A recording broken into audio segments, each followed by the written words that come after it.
Welcome. Thank you very much for those productive sessions. We are going to go live here in just a few minutes with Senators Murkowski and Senator Begich as well. And they have, just to remind you, they have 20 minutes that they've been able to find together for us. And we have questions that have been developed by the cluster co-chairs that are going to be presented to them. And while we're waiting for this to go, I just want to thank again Alaska Communications for making this available. If you want to be seen by your senators, remember this is you can see yourself there. They can see you. The way this will work is that Chancellor Pugh is here. He will be moderating this session, but basically he's going to manage the interaction with our senators. We'll go through those 8 questions that have been posed. We doubt there's going to be any additional time, but if there is, then that's why John Pugh is the chancellor. He'll think of something to do at the last minute or two. I anticipate the questions are pretty substantial questions, and they'll struggle to get through all of them. Okay. So with that, I'm going to hand the microphone over to John, and as soon as the senators come online, you'll see, and then we'll be underway. Thank you, John. In addition, we're going to give the senators a chance to say 1 or 2 minute opening comments. So when you add that up, we're right at 20 minutes if you think of having 2 questions from each group. So the way we'll do this is we'll rotate. We'll go down and take the first question from each group, and then we'll start over again. Maybe we'll go backwards the second time, so that fairness. But anyway, we'll try to get them all in. Do you have any zingers? Well, in this group we probably do, but I won't give those first. So. I know. Yeah, joke. I don't know.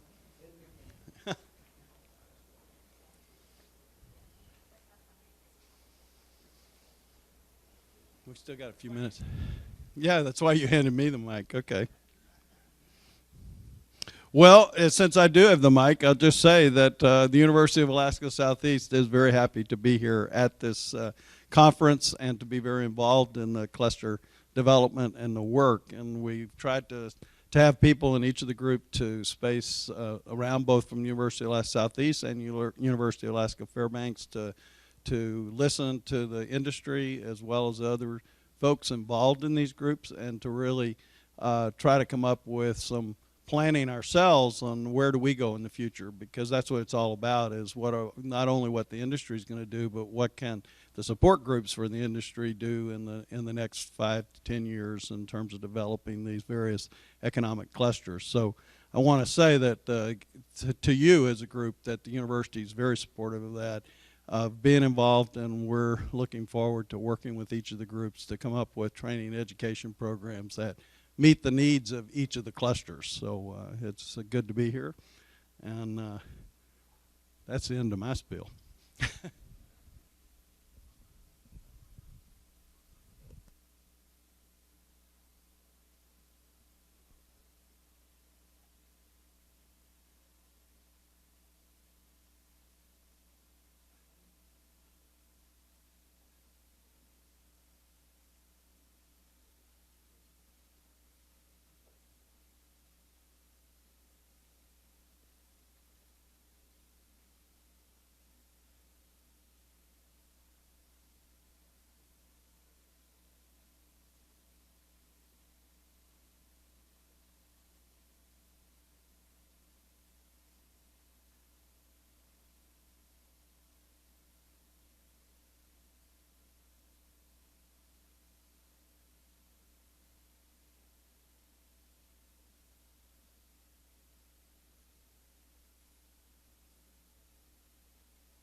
I know. Well, at least it's more positive. There we Yeah. go. Good morning. It's good to have both of you, Senator Murkowski and Senator Begich, at the Southeast Alaska Economic Summit. And I understand you have our questions there, but I will be giving the questions one at a time and having each of you answer those. But we want to give you an opportunity first to say something to the group for a couple minutes. So why don't we start with Senator Murkowski and you with opening comments. Okay, well, first of all, thank you for the opportunity to speak to you this way. We've got a little bit of a time lag, and the audio is lousy, so hopefully you can hear me okay? You're coming through great. Okay, Okay. all right. Well, I want to again thank you, acknowledge the Forest Service for the work that they've done with this cluster initiative. I think we recognize that when you're sitting in the middle of the Tongass National Forest, as you folks are, federal land and resource management plays a very key role in defining our southeastern economy. Whether you are there in Southeast or sitting where Mark and I are here in Washington, D.C., I think it's fair to say that this is a time of economic uncertainty. We're trying to figure out here on this end of the country some very serious budget considerations, how we deal with the series of appropriations bills, how we deal with expiring tax measures that are in front of us, obviously of great significance, how we tackle a $15 trillion debt. So much work that leads to very uncertain economic times.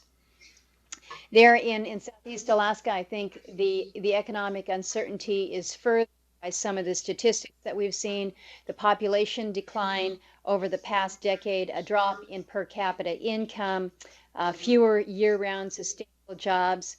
We recognize that the 2010 redistricting is going to result in less regional representation at both the state and the local level.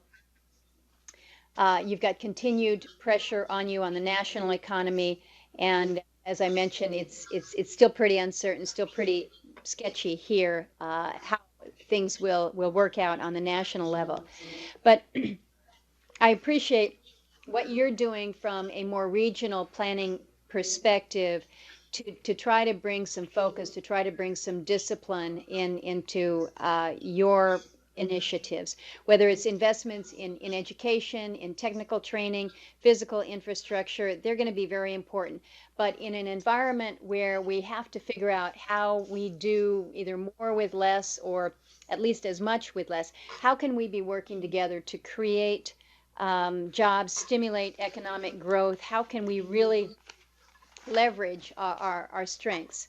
And I think one of the things that we are dealing with here in Washington that you're facing on a daily basis is what is happening from a regulatory environment that kind of dampens your efforts for economic self-sufficiency, permitting, energy, transportation. These all present some pretty unique challenges to you there in Southeast, and it's not going to go away. We've got to recognize these limitations while we capitalize on our regional strengths and our assets. So I encourage you, as you gather there together in this cluster group approach, what you began last year with your asset mapping exercise and what is now concentrated on your 4 regional areas, the ocean, forest, tourism, renewable energy. These are all critical areas of work. I look forward to the opportunity to field some questions. We did receive a lot of them, and I think you know that we've got some time constraints on this end, so we'll leave it to you as to how you decide who gets to ask what questions, but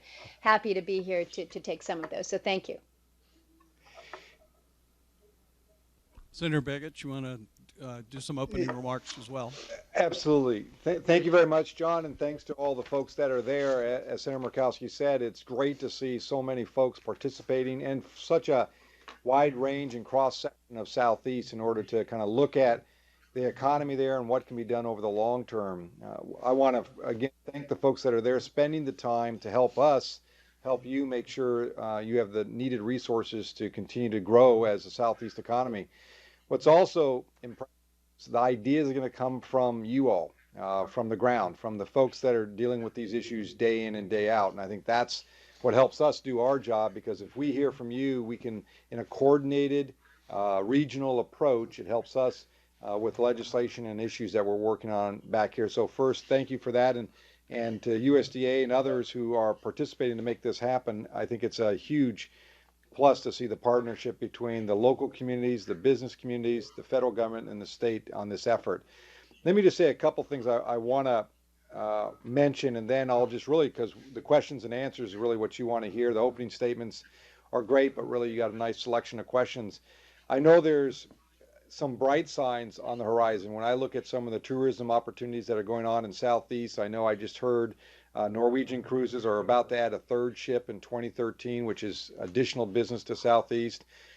Disney, which is now moving in this last season as their first opportunity to move ships up and down into the Alaska waters. Why is that important? Because Disney actually has a unique customer base. They are not just older folks coming to our state, but they're bringing families, which is the next generation. I remember my times, I'm sure Senator Murkowski remembers her times being dragged across the country in our family's cars, going to Yellowstone and other places. And of course, what did I do to my poor 9-year-old son but take him to those same locations that I went to as a kid? So the Disneyland and Disney doing what they're doing with cruise ships are going to bring a new generation of visitors for many years to come to Alaska. So that's a huge part. Along with that, we've worked with General Services Administration to try to get them to look at, as they develop and redevelop properties in Southeast, that they look at biomass, as we were successful in Ketchikan, making sure they changed their RFP to get competition about biomass and opportunities that we heard from Southeast that they could supply the needed energy sources. So I think that's a huge opportunity. I know another area which is a broader sense, and Senator Murkowski has worked on aggressively on this area, which hydropower and hydrokinetic energy, the long-term energy supply for Southeast, renewable and redundant energy supply is going to be critical for stable economic growth, not this where we have certain communities have higher costs, certain communities have lower costs. How you address that and how we can partner with you in the state to make sure the long term is renewable energy sources that you all are experimenting with now, but also creating that redundancy that's critical for everyone to be successful long term for the growth of Southeast. So let me end there, and we'll be happy to answer the questions. We'll figure out how you do it. We got limited time, but we'll do our best, and we'll try not to do Senate talk and talk too long. Well, in fairness to the four groups, what we're going to try to do is take one question from each of them first, and then if we have time, we'll go back and take the second question. So the first question comes from the Ocean Products Group, and the question is, what can you do to support the growing Southeast Alaska mariculture industry? And some of the examples, USDA Rural Development has done a great job recently in putting money into that. What can you, as senators, do to help to make sure that industry is healthy? I can give a couple words, Yeah. and then one would be, again, obviously supporting USDA and their efforts and their continued efforts. I think we will both be pretty aggressive about that. Also, it's interesting, the experience, and I hate to say this, but one of the most recent experience I had was last week at a dinner event here in Washington, D.C. We were having some sort of crab bisque of some sort, and the woman next to me turned to me and said, "Do you have crab in Alaska?" And I was shocked and appalled by her question. But I will tell you, so was the rest of the table. But part of it is not only making sure it's supported as an industry, but also continuing to make sure people understand the viability and the sustainability of our industries in Alaska when it comes to fishing and mariculture. And I think we have a huge opportunity, and we are a leader in a lot of these areas. But again, supporting it through the committee that I chair, the Ocean Subcommittee, bringing awareness to the rest of my colleagues, but also ensuring that the right kind of support is there for the research, and especially in the fishing industry, the support of stock assessments in a variety of other areas. So that's where you'll see at least a strong effort on our behalf. And just from an appropriations perspective, we did relatively well with the budgets this year for fish stock assessments. That was something that I was pleased with. But I think we recognize that at a time when those federal dollars are getting tighter and tighter, at a time when earmarks are just not happening. Right. That's our reality, and that hurts us because we have seen some really significant successes. The Oceans facility down there in Ketchikan would not have gotten its initial seed money without those first earmarks. Those earmarks are gone, and how we finesse the budget is a challenge for us nowadays. But ensuring that agencies such as NOAA have the funding that they need, whether it's for the research or to help facilitate other initiatives, I think is going to be very important. We just came from an Oceans Caucus meeting. Senator Inouye has introduced legislation that relates to illegal, unregulated, and unreported fishing, the piracy issue that we know in Alaska not only hurts the sustainability of our fisheries, but the revenues that come to our state from our fisheries, as well as the jobs. There is much work that needs to be done from a federal perspective when it comes to management of our fisheries, sustainability of our fisheries. But I think from the Southeast perspective and what we can do to build out, for instance, our mariculture, it's going to be important that we ensure that the resources are placed in the right spots within the budget. This is something that we've got to be diligent with. John, if I can add one more Okay, thing, go I ahead. think one piece we both forgot was we know there's a big issue with sea otter activity within the Southeast, and we have legislation, and we're working aggressively on that to create some opportunities that I think would help the mariculture industry down there. It's hard to explain to our colleagues what this bill means when you say sea otters, they get very nervous about what our intent is, but we have to explain this is a rebalancing of the habitat and doing it the right way. Both of us have sponsored this legislation. There's a lot of discussion about that this morning, so we appreciate that, and you'll probably be getting a lot of letters of support of that. Good. Let's move on to forest products on the second question. And the first question they had is, would you support the establishment of a congressionally designated timberland for the purpose of supporting and securing the fiber needs of the timber industry in Southeast Alaska? If so, what actions would you take to support the drafting and conveyance of this kind of legislation? Well, I'll go ahead and start with that. I think it's important to point out that with the Tongass Timber Reform Act that was passed back in 1990, it essentially did just that we're asking for with this congressionally designated timberland designation. But I think what we've seen over a succession of administrations is failure or refusal to implement parts of that law. Now, having said that, I would support additional allocations of land on the Tongass that would be dedicated to timber production. But we've got to be honest with one another. I think those of you in the room there know that the landscape is very, very difficult back here. The Tongass is viewed as kind of the Anwar of southern Alaska. Thou shalt not touch it. And this has been a very difficult issue for us to gain some running room or some understanding. So is it something that I would support, this congressionally designated timberland? Yes, it is, but I think you all need to be pragmatic in your approach there, that at this point in time, the support, at least with this particular administration, to advance such legislation is probably pretty questionable. Yeah, I guess I want to echo that, John, that I would support such designation, but I think Senator Murkowski is right on target. I think, we have a hard enough time just figuring out how to receive our own lands that are owed to the state, how to make sure we got designated lands for our own use and production.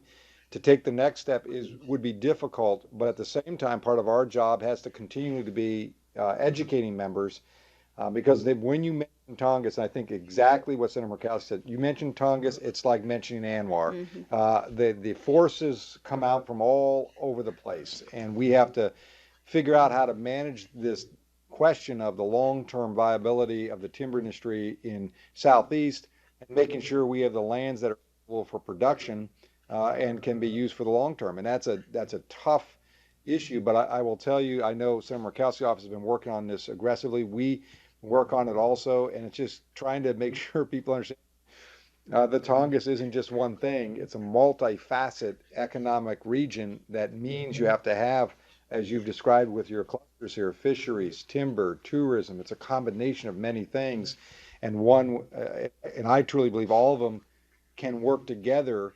And there's been some great struggles, as you know, with the Tongass Futures Roundtable on a constant basis discussing this issue. What do we do?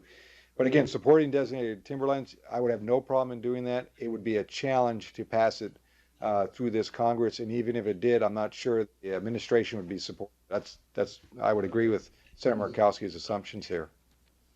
Okay, well, let's move to the visitor industry, and their first question has to do with, as you can see, we're going to have again, probably in 2013, 2014, 1 million visitors a year to the Southeast, and with a relatively sophisticated tourism infrastructure.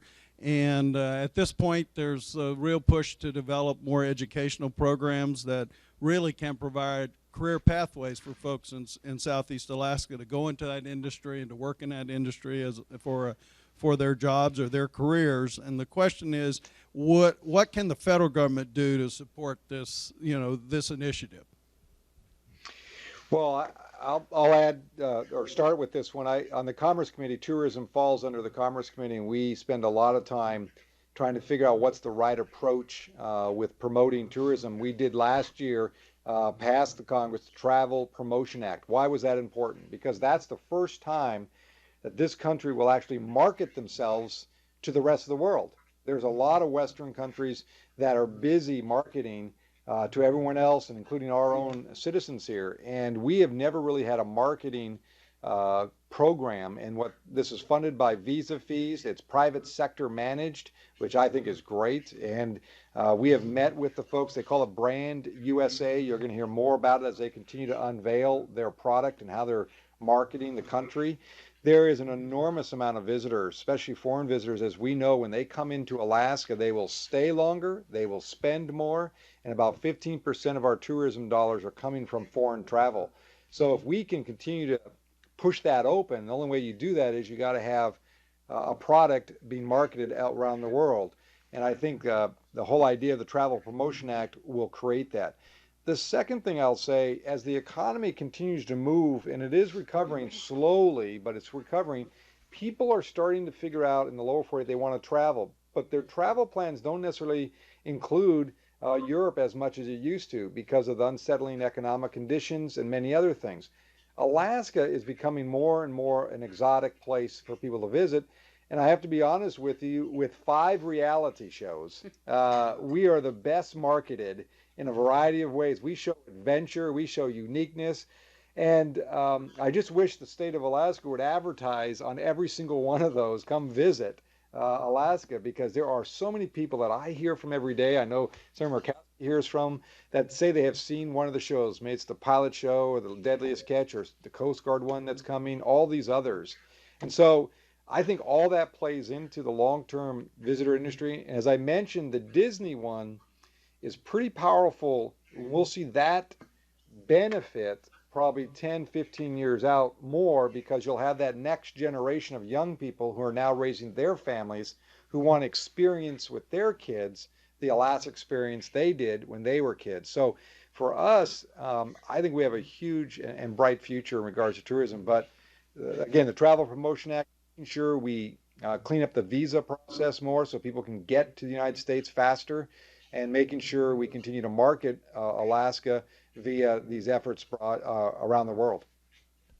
Well, and as we bring tourists to our state, I think we want to make sure that they hear the real Alaska story. That's right. I can't tell you how crazy I am driven when I get on you know, whether it's a train or a bus, or I talk to somebody in the airport who has been given a tour, and it was wonderful.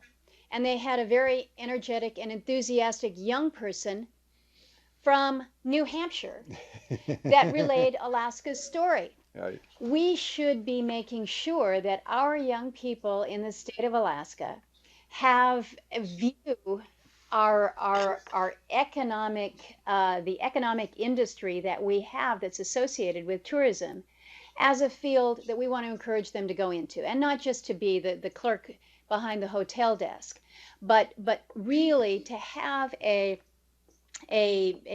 degree that really helps build them out as career individuals, but also really helps to benefit our state. And I think that this is something that our university system, our Board of Regents need to look at. Is there a field of studies that we can be building out that takes our young people, our great asset, and trains them up into an area that I think we recognize we don't have the workers that we need to have. We want to have young Alaskans that are telling the story based on their passion as somebody who is born and raised there. So I think that there is more that we can be doing to promote the tourism industry amongst Alaskans, so that we have the jobs in the state, so that our young people benefit from them. It breaks my heart when I go to Ketchikan at just about the first part of October, and a community that has been hustle and bustle for the past 5 months, it's now all closed down, and all those nice stores along the waterfront there are all shuttered up, and they're going to be that way until the season begins again in late April, early May. We want to make sure that these jobs are here for Alaskans. Tourism is an incredible resource for us as a state. Let's figure out how we develop that for our young people as well. So it's not so much a federal fix, but it's something that I want to work on with our university folks. Thank you. I look forward to working with you on that. Good. Since we have the vast majority of the visitors. Okay, let's move to renewable energy. The first question with renewable energy is they start out with, we're looking for leadership. Southeast Alaska has the greatest diversity and abundance of renewable energy resources anywhere in the world, including hydro, biomass, wind, geothermal, tidal, and ocean energy. How would you leverage funds for innovative research and development of this region's resources to turn Southeast Alaska into the Silicon Valley of a renewable energy technology? Well, I'll go ahead and start, simply because so much of my world is focused on energy, not only renewables but fossil energy as well. As we mentioned, the federal budget issues, I think we recognize once again we've got pressures, we've got squeezes on it, but I think it is fair to say that within DOE they do have a pretty sizable amount of money for research and energy technology development.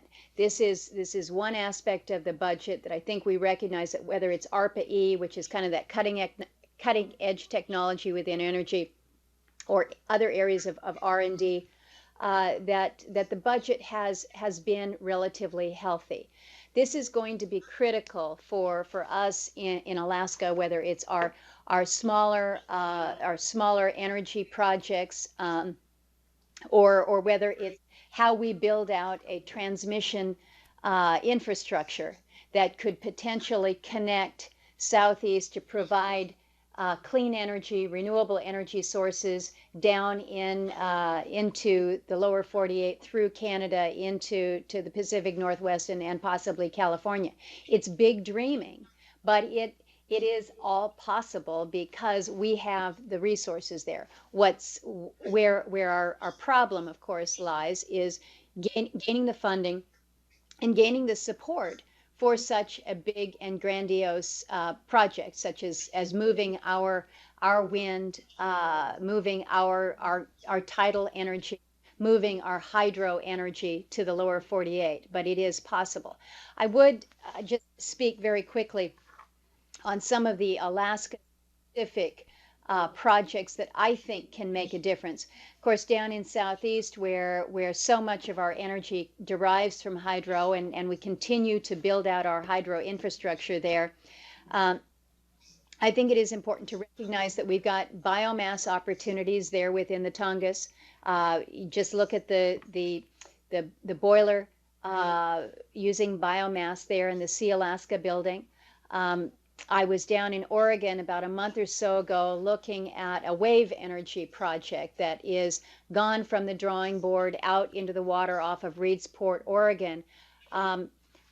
Potential for us in Alaska, where you've got about 33,000 miles of coastline there, how we tap into that. Our ocean energy resources, I think, are an incredible potential for us that are really not tapped into yet. In Southeast, you've got geothermal prospects, whether it's around Bell Island or some of your other hot spring areas there. So our problem with our renewables is not the resource. Our problem is how we are able to either scale it down so that we can make these projects pencil out in these small communities with a small market, or how we're able to build out the infrastructure so that we can share an extraordinary renewable series of resources with others to build up that market.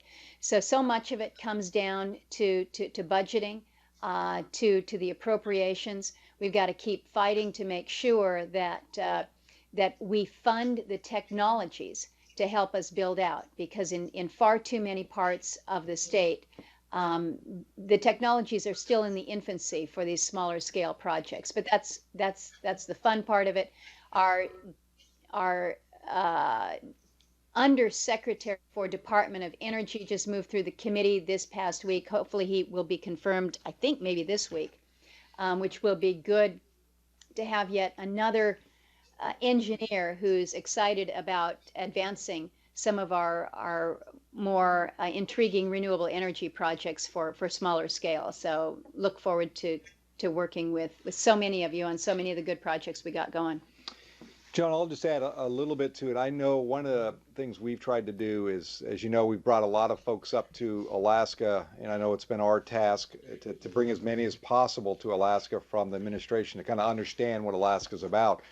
One of the folks we brought up was the director of the emerging energies out of DOE and emerging technologies out of DOE. And what our whole target was, we wanted this gentleman to kind of understand Alaska, but at the end of the day, what I really wanted was him to walk away saying Alaska is a great incubator for new technologies. Because if you can get them to think that way, and the reason I think we can is because we have all the elements, as Senator Murkowski said, especially in Southeast, we touch so many of these different hydro, you name it, we have it down in Southeast. We have high cost, which then can make things more economical to develop. We have logistical issues to get things there so we can work in the most severe circumstances. And if we're successful in developing new technologies in Alaska, may they be in Southeast or may they be up north, the odds are they can be used anywhere in the world. And I think what we have tried to do is make sure when Department of Energy people come to the state and they then leave, they see us as a place to do some sampling. And I think that's important. It kind of goes to your comment about the Silicon Valley of energy. I think we have huge opportunities and we have a lot of innovation. Another area which we've struggled with, and I think every piece of legislation that Senator Murkowski sees or I see that sees a value, we stuff in there to make sure that hydro is treated equally when it comes to the tax credits, because they're not. You know, it's the only place when we try to explain to people that hydro isn't really considered renewable because of the way the tax systems work. Everything I've seen shows me that we have great potential down in Southeast. I know Senator Murkowski has done this in many pieces of legislation. We've done it from our office, just trying to figure out how to get people to understand that we can do this right. And the problem is we're still having the lingering effect of what happened in the Northwest United States, Northwestern states, of how they dealt with hydro, and they think hydro's all the same in the whole country. And of course, Alaska is different. But the biggest task, I think, is getting people to understand that if you can do this in Alaska, you will be able to do this anywhere in the world because of the conditions we work under, the cost structure we work under, the shipping, the uniqueness. We have all the problems and challenges, and if we can overcome that, then the product we develop will be very successful around the globe. As you know, in your counterpart up in Fairbanks, they're working on a lot of research around wind to diesel or diesel to wind energy. Some of the biggest projects in the globe are done in Alaska because if we can do it here, we can do it anywhere. And so I think that's where we can lend our efforts and support. And also, I want to underscore the part about the budgets. These are tight budgets. I don't want to kid anybody here. There are tight budgets. And these are kind of things people think sometimes are fluff, the research or the ability to do, renewable energy. But I think all of us understand that to be more energy independent in this country, we're going to have a diverse portfolio, which means not only fossil fuels, but all these other energy resources. And Southeast is a very unique kind of sampling or Silicon Valley or energy valley of this country. So I think we see some great opportunities, but they're going to be some tight because these are the budgets that people go after because they say, oh, they don't see the results right away.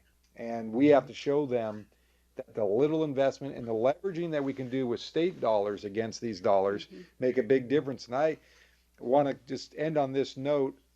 I think everything we've talked about today, and I don't want to speak for Senator Murkowski, she may echo this, that everything we do here, the more the state participates, the better leverage capacity we have, and the more ability we have to explain to our colleagues that we are partners, not just the Lone Rangers. And I think that's a important part of everything that we are doing here, and all the things that you've brought up today is as the state participates, it makes, I don't want to say makes our job easier because it's hard around here with money, but it gives us better arguments to show it's a cooperative effort, not just a federal write the check and hope it all works. And I don't want to speak for Senator Murkowski, but I think this has been our philosophy to really push this multifaceted kind of funding, and then it helps us with our colleagues back here. So again, with the diversity of the audience there, I think with the issues you brought up today, it's very encouraging to me because that tells me this underlying issue we have on all the things that we're working on may play out in the long term as a positive and give us more ammunition to argue our issues here. Well, being mindful of the time, do you have time for more questions, or would you like to do closing comments? It's 4:45 right now. We're at our limit, actually. You're over your limit? Okay. Okay, well, why don't we just give you real short closing comments. And we really appreciate you taking the time to do this. It's very helpful to us as we move forward in our work. And we would appreciate your offices as we move this forward. We will send these reports in and with recommendations, and we hope that you can identify somebody in each of your offices to work with us in Southeast on these. So. Well, I appreciate that, John. I think we'll take you up on that offer. What I would also offer up is if there are additional questions that you would like a response to, just forward them to us, and I'll either respond to them in writing, or we could do it jointly. It's probably easier for us to just respond to you. But if there are any specific questions, more than happy to do that. Just get that to us. But thank you for giving us the chance to be with you for a half an hour at least this afternoon. Thank you very much. John, thank you very much. And I would just say, to echo that, we'll be happy to answer any of the questions. I know Sally and Bob from my office, from Ketchikan and Juneau, are there to assist in any effort that you all have. And we see all of you. And it's impressive to see the crowd that is there. I have to tell you, I wasn't sure how big the crowd would be when the camera came on. It's impressive, and that's a good sign for Southeast, and it's also a good sign for us because as you develop your ideas, we'll know that it's a broad base. It's not just 10 people sitting in a kitchen, but it's a whole group of people here. So thank you for doing everything you're doing. Okay, thank you very much. We appreciate it. Thank you.